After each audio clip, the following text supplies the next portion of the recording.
berarti ya.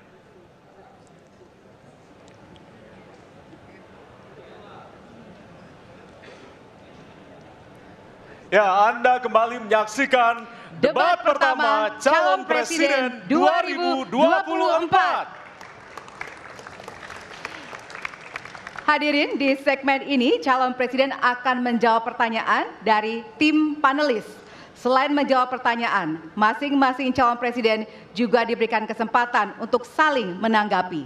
Ya, tim panelis tentunya telah menyiapkan sejumlah pertanyaan dan menjaga kerahasiaannya. Untuk memastikan debat ini berlangsung secara adil, 3 pertanyaan dari masing-masing subtema akan diundi di hadapan Anda. Dan untuk itu, berkenan kami mengundang seluruh calon presiden untuk menuju ke panggung utama dan sesuai dengan posisi masing-masing. Kami persilakan kepada para calon presiden untuk menempati tempat yang telah disesuaikan.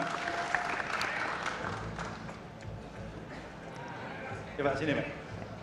Ya, hadirin, jika di segmen pertama kita memulai visi misi dari calon presiden nomor urut 1, maka pada segmen ini kita akan memulai pertanyaan kepada calon presiden nomor urut 2. Kami persilakan kepada panelis Bapak Agus Riwanto untuk mengambil subtema di fishbowl.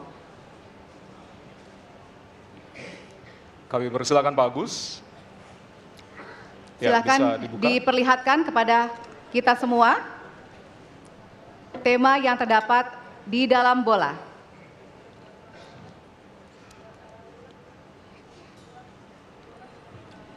Temanya adalah, diperlihatkan kepada moderator, HAM.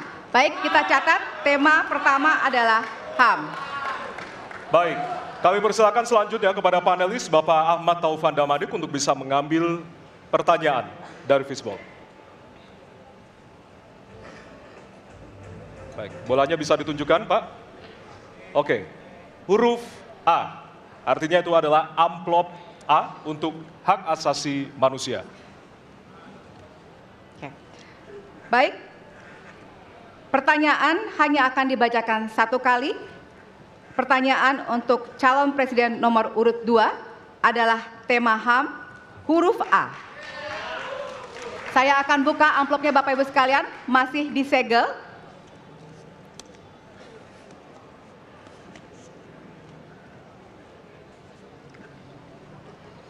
Kita mulai. Beberapa tahun terakhir, tren kekerasan meningkat di Papua. Sementara masalah keadilan dan HAM masih belum terselesaikan sehingga konflik terus berlanjut.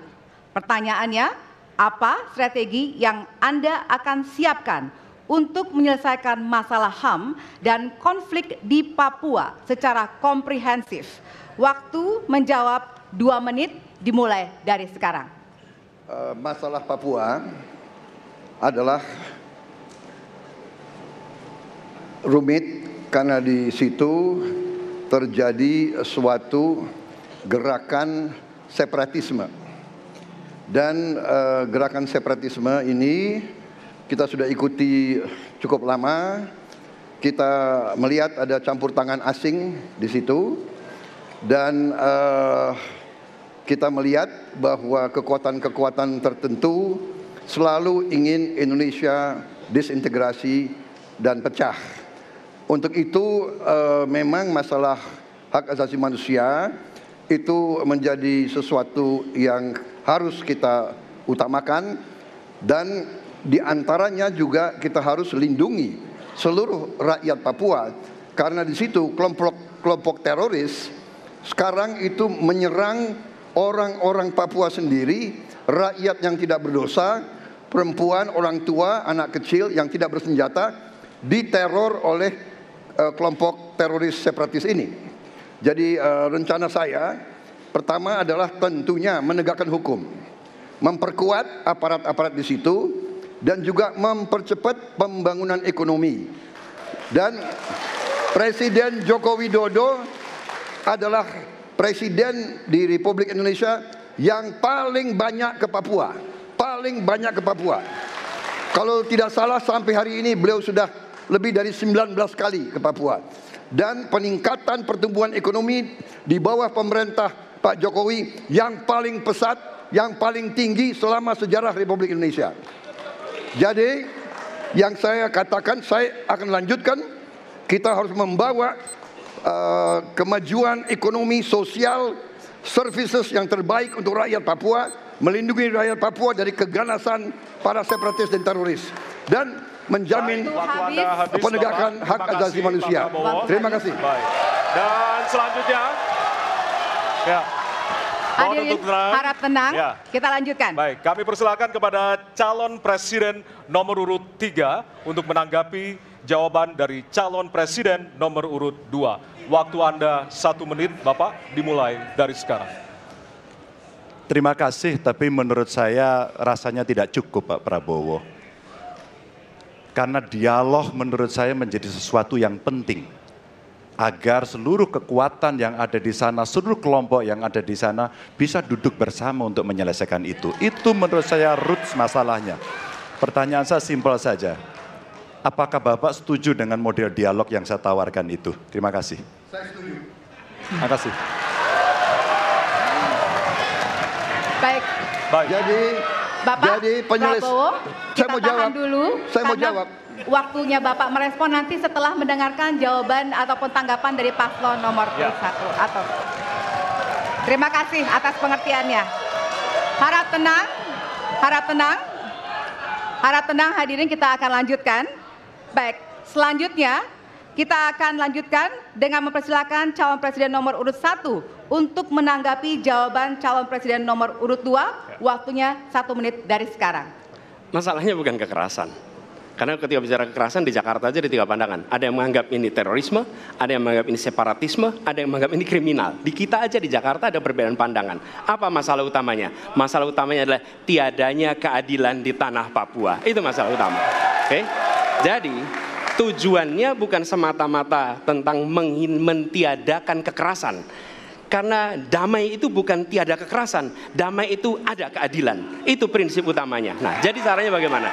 1, atas semua peristiwa pelanggaran HAM yang terjadi dilakukan tindakan penyelesaian hingga tuntas. Oke?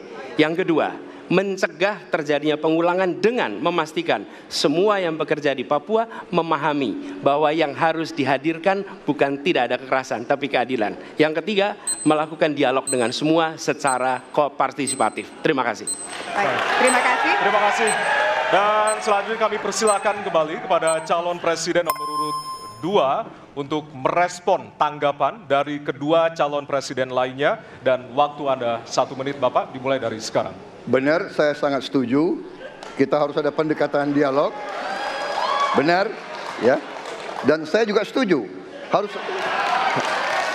Tunggu dulu, aku mau jawab.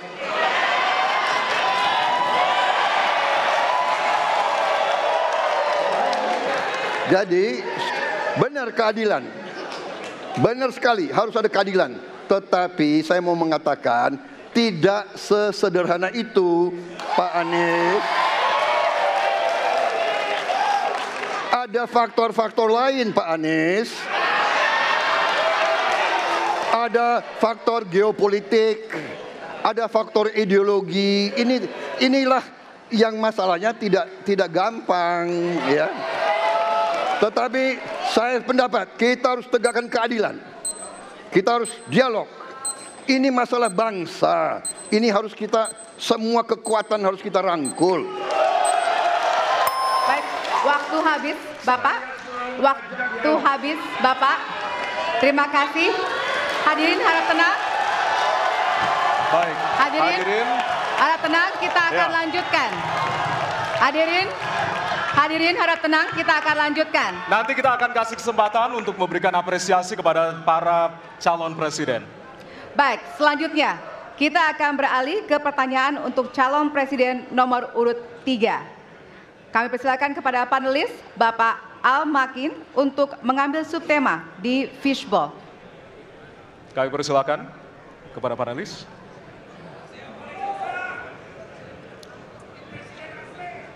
Ya, dibuka Silakan. terlebih dahulu, Pak.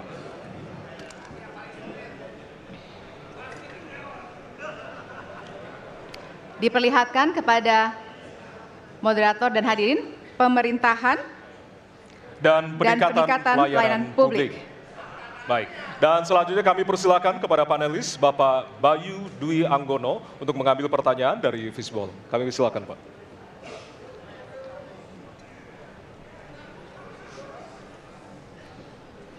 Bisa ditunjukkan amplop C. Amplop C untuk pemerintahan dan peningkatan pelayanan publik. Baik, untuk calon presiden nomor urut 3, pertanyaannya adalah tema pemerintahan dan peningkatan pelayanan publik, pertanyaan dari huruf C. Kita lihat bersama, Bapak Ibu sekalian, amplop juga masih disegel. Kita akan buka.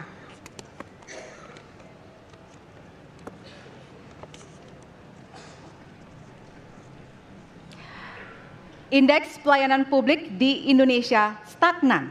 Sementara Undang-Undang Pelayanan Publik menghendaki persamaan pelakuan dan memperhatikan kepentingan khusus kelompok rentan, perempuan, anak, dan disabilitas. Pertanyaannya, apa program strategis Anda untuk meningkatkan kualitas pelayanan publik yang berkeadilan? Waktu 2 menit dimulai dari sekarang. Kebetulan saya punya pengalaman 10 tahun menangani soal ini. Mengajak mereka berpartisipasi sejak awal, satu, menghadirkan dalam setiap musrenbang kelompok perempuan, penyandang disabilitas, anak-anak, kelompok rentan yang lain termasuk orang tua. Kenapa? Agar pengambil keputusan mereka aware, mereka peduli apa yang mereka rasakan. Kesetaraan dalam perencanaan pembangunan itulah yang kita harapkan bisa merepresentasikan apa yang mereka harapkan. Sehingga fisiknya kalau bangun mereka paham mana yang akan menggunakan sehingga tidak ada lagi protes pada soal itu. Kedua, dari sisi aparaturnya mesti ada kontrol publik. Maka kalau saya membuat pengalaman kami membuat lapor GUP sebagai satu ruang komplain publik yang pemerintah nggak boleh baperan, pemerintah harus menerima seluruh masukan dan kritikan, inilah yang akan kita angkat menjadi government super apps. Sehingga ketika itu tidak berjalan, pemerintah tertinggilah yang harus kemudian mengambil alih itu, sehingga pelayanan akan bisa jauh lebih baik, sehingga kelompok-kelompok ini harus mendapatkan afirmasi. Pak Ganjar, masih ada waktu? Cukup. Baik. Cukup, baik, terima kasih. Ya, dan kami persilakan kepada calon presiden nomor urut 1 untuk menanggapi jawaban dari calon presiden nomor urut 3. Waktu Anda 1 menit dimulai dari sekarang, Pak. Prioritaskan pada pelayanan mereka yang rentan. 1, penyandang disabilitas. 2, perempuan, terutama ibu hamil. 3, anak-anak dan lansia. Itu prioritas. Kemudian pelayanannya. Buatkan pelayanan yang transparan dan terukur. Pelayanan pemerintah itu tidak ada yang baru. Semua yang dilayani pemerintah itu hal yang berulang. Jadi kalau disebut masalah itu pasti pernah terjadi sebelumnya. Pasti berulang. Lalu apa yang dikerjakan? Kami buat ketika dulu di Jakarta namanya Jaki. Jaki adalah sebuah super apps yang membuat setiap pelayanan ada ukurannya. Contoh, bila lapor pohon tumbang, maka kami memberikan arahan kepada jajaran berapa jam harus beres. Ketika dikatakan ada laporan tentang peristiwa X, maka berapa waktunya harus beres. Semua ukuran pelayanan dibuat transparan. Lalu publik yang melapor tahu persis, saya lapor kapan, harus selesai kapan. Dengan begitu standarisasi akan bisa terjadi. Terima kasih. Baik. Terima kasih atas tanggapannya. Silahkan kepada calon presiden nomor urut 2 untuk menanggapi jawaban calon presiden nomor urut 3. Waktunya 1 menit dari sekarang. Menurut pandangan saya, kelompok rentan itu juga termasuk para petani dan nelayan. Dan yang saya dapat setelah saya keliling, khususnya di Jawa Tengah, Pak Ganjar, petani-petani di situ sangat sulit dapat pupuk. Dan mereka mengeluh dengan kartu tani yang Bapak luncurkan, ini mempersulit mereka dapat pupuk. Jadi sebetulnya mereka ingin pupuk itu pengadaannya disederhanakan. Saya kira mungkin Bapak bisa menjawab masalah itu. Terima kasih. Waktu Pak Prabowo. Cukup. Cukup. Nggak usah lama-lama. Baik. Baik, terima kasih. Dan selanjutnya kami persilakan kepada calon presiden nomor urut 3 untuk merespon tanggapan dari kedua calon presiden lainnya. Waktu Bapak 1 menit dimulai dari sekarang. Terima kasih. Jadi menggunakan teknologi yang disampaikan Mas Anies sudah betul. Rupanya kita sama pada soal itu. Tapi untuk Pak Prabowo saya harus mengingatkan Pak, pupuk langka terjadi di Papua Pak. Pupuk langka terjadi di Sumatera Utara Pak. Pupuk langka terjadi di NTT, NTB, Kalimantan Timur termasuk bensin. Mungkin Bapak sedikit agak lupa untuk saya bisa mengingatkan karena Bapak pernah menjadi ketua HKTI. Pak, data petani kita tidak pernah beres. Maka kalau kemudian satu data petani itu bisa kita kelola, maka distribusi pupuknya harus bisa sampai dan tepat sasaran. Pada saat yang sama, kuota pupuk tidak boleh dibatasi. Maka ini yang saya telepon langsung kepada Pak Wapres saat itu. Pak Wapres, please, kasih tambahan. Kalau tidak cukup. Dan ini terjadi di seluruh Indonesia. Maka inilah mesti kita kerjakan nanti. Baik. Masih ada waktu? Mau ditambahkan Pak? Cukup. Cukup? Cukup. Baik. Baik, terima kasih. Hadirin, kita akan beralih ke pertanyaan selanjutnya untuk calon presiden nomor urut 1. Kami persilakan kepada panelis Bapak Gun-Gun Herianto untuk mengambil subtema di fishball. Kami persilakan panelis. Ya, bisa dibuka terlebih dahulu.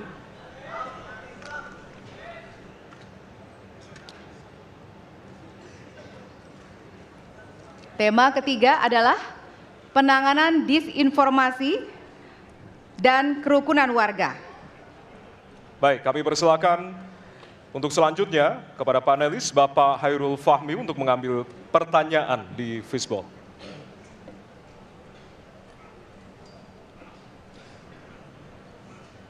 Ditujukan ke depan adalah amplop Huruf A. A. Baik.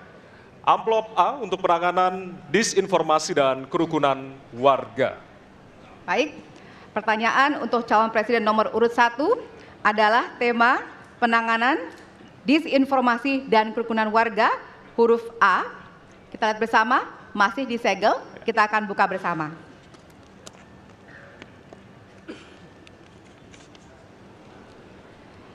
Sejauh ini, masih banyak ditemukan kasus-kasus persekusi, kekerasan, dan diskriminasi oleh satu kelompok masyarakat terhadap kelompok lainnya.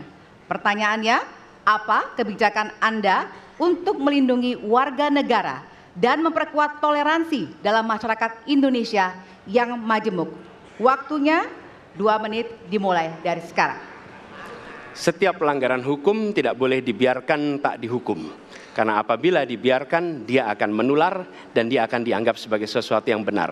Karena itu langkah yang pertama adalah setiap kali ada pelanggaran dikerjakan oleh siapapun, kapanpun, dimanapun, maka tegakkan aturan, tegakkan hukum. Nomor 1. Yang kedua, ketika kita berbicara kerukunan, maka kita harus melakukan usaha berkomunikasi dengan semua. Negara tidak boleh memusuhi salah satu unsur yang ada di masyarakat. Nggak boleh. Negara adalah penyelenggara yang harus menjangkau semua. Kami mungkin tidak suka, mungkin tidak setuju dengan pikiran seseorang, tapi negara harus memberikan hak kepada dia untuk berbicara, termasuk untuk mengkritik. Sehingga ada ruang kebebasan kepada rakyat untuk menyampaikan pendapatnya. Jadi kita harus sadar, negara bukan mengatur pikiran, negara bukan mengatur perasaan, negara mengatur tindakan. Di situ kita atur. Dan bila melanggar, maka itu dilakukan tindakan penegakan hukum. Lalu ketika sampai kepada usaha untuk menjangkau semua, pasti komunikasi dilakukan. Tapi selalu saja ada peristiwa pelanggaran, ada peristiwa kekerasan, dan seringkali rakyat tak tahu kemana harus melaporkan. Dan ketika mereka berhadapan dengan pihak lain, seringkali mereka membutuhkan bantuan hukum. Karena mereka berhadapan dengan berbagai unsur yang ada di masyarakat. Karena itu kami merencanakan membuat sebuah program yang disebut sebagai online untuk pelayanan pengacara gratis. Jadi ini adalah online pelayanan gratis. Yang kami sebut sebagai, istilah yang kami gunakan adalah Hotline Paris. Itu namanya kira-kira. Nah, dengan cara begitu, maka rakyat mengalami masalah bisa minta tolong kepada negara untuk didampingi pengacara dari negara. Terima kasih. Baik. Terima kasih. Dan selanjutnya kami persilakan kepada calon presiden nomor urut 2 untuk menanggapi jawaban dari calon presiden nomor urut 1. Waktu Bapak 1 menit dimulai dari sekarang. Saya kira yang sangat dirasakan oleh banyak kelompok, terutama kelompok minoritas, Pak. Saya ingin tanya bagaimana tanggapan Bapak tentang keluhan adanya kelompok-kelompok minoritas yang ingin membuat tempat ibadah tapi sangat sulit karena faktor-faktor yang dipersulit oleh birokrasi dan sebagainya. Masih ada waktu, Bapak? Cukup. Sudah cukup? Baik, terima kasih. Selanjutnya kami persilahkan kepada calon presiden nomor urut 3 untuk menanggapi jawaban calon presiden nomor urut 1. Waktunya 1 menit dimulai dari sekarang. Ada yang lebih penting saya kira meskipun seluruh proses memang harus dilalui. Penegakan hukumnya, menghukum yang bersalah, dan aparat hukum tidak boleh ragu pada soal itu. Tapi ketika kemudian kita kembalikan pada persoalan yang potensial muncul, itulah kenapa Pak Mahfud kemarin di Sabang berbicara dengan banyak tokoh agama. Agar di samping pendidikan agama, mereka memberikan juga pendidikan budi pekerti. Agar kemudian dia bisa mengerti sejak awal bagaimana berbeda dalam suku, agama, golongan, sehingga mereka akan bisa bareng-bareng memahami. FKUB, tokoh masyarakat, semua dilibatkan dalam proses keseharian dalam pengambilan keputusan. Kalau itu bisa terjadi, rasa-rasanya bangsa ini akan membangun harkat dan martabatnya, karena kita memang berbeda, tapi kita dipersatukan. Baik. Masih ada waktu, Bapak? Cukup. Ya. Dan selanjutnya, kami persilakan kepada calon presiden nomor urut 1 untuk merespon tanggapan dari kedua calon presiden lainnya, dan waktu Bapak 1 menit dimulai dari sekarang. Terima kasih. Pak Prabowo, perlu kami sampaikan bahwa ketika kami bertugas di Jakarta, maka ada begitu banyak izin-izin gereja yang mandek 30 tahun, 40 tahun, dan tuntas dibereskan. Oke? Antrian yang amat panjang, yang tidak pernah selesai. Dan kemudian banyak kelompok agama dari mulai Buddha, Hindu, Kristen yang mengalami kesulitan mendirikan tempat ibadah, mereka menerima izin tempat ibadah dan mereka bisa beribadah dengan baik. Dan kalau boleh saya laporkan, dalam sejarah Gubernur Jakarta yang paling banyak memberikan izin rumah ibadah adalah Gubernur Anies Baswedan. Termasuk ketika umat Islam mau mendirikan masjid dan tidak bisa mendapat izinnya, saya bicara. Ketika umat Kristen mau mendirikan gereja tidak bisa mendapatkan izin dari masyarakat, saya bicara. Dan semuanya akhirnya mendapatkan izin untuk bisa beribadah. Terima kasih. Terima kasih. Baik, sudah cukup Bapak? Masih ada waktu? Cukup ya? Baik, terima kasih. Kita berikan tepuk tangan buat calon presiden 2024. Kami persilakan kepada Bapak-Bapak untuk kembali ke tempat. Ya, kami persilakan Bapak untuk kembali ke tempat. Ya. Ya. Kita masih ada beberapa segmen dan juga beberapa subtema yang tentunya nanti kita akan bahas di segmen-segmen berikutnya. Dan tentunya kami akan masuk ke bagian debat yang lebih hangat dengan tentunya saling menanggapi antara pasangan calon presiden satu dengan yang lainnya. Baiklah, untuk itu tetaplah bersama kami di debat pertama calon presiden 2024.